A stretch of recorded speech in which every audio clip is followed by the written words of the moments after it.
Hi, I'm Dr. Erik Bendiks. I'm a spine surgeon with Georgia Spine and Orthopedics here in Atlanta, Georgia, and I'll be bringing you today's Medical Minute.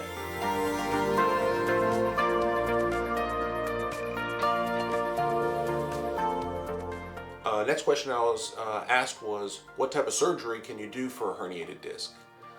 If you failed all conservative options and that disc material is pressing on a nerve and causing a lot of neck pain, a lot of arm pain, or a lot of back or leg pain, and you just can't live with it, then you can consider surgery as a very last option. And the surgery for that would be called the discectomy.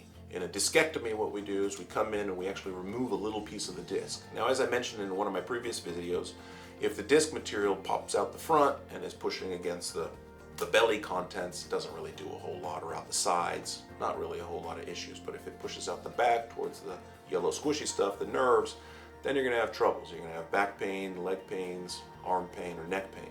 And for those folks, if that disc doesn't get better with conservative care, then we do need to consider surgery. And that can be done as a discectomy, as I mentioned before. So the patient will actually be laying down. We'll make a little incision on the back, usually about an inch or so long, and then come down to the level where we see the disc herniation on an MRI, which I can discuss that in another video, but basically is a high-powered x-ray that looks at the soft tissues in the body and kind of tells us exactly where that disc is bulging.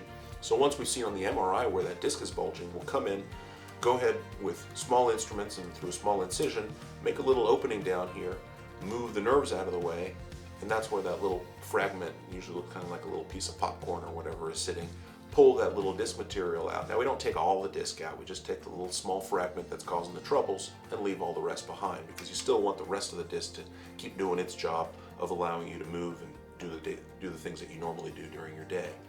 Once we've taken that little fragment out, we'll then close the incision, you go to the recovery room, hang out for an hour or so, and then you get to go home. Most of my patients, they notice either immediate relief or relief within a few days. They're mostly going back to work, probably I would say in about a week or so.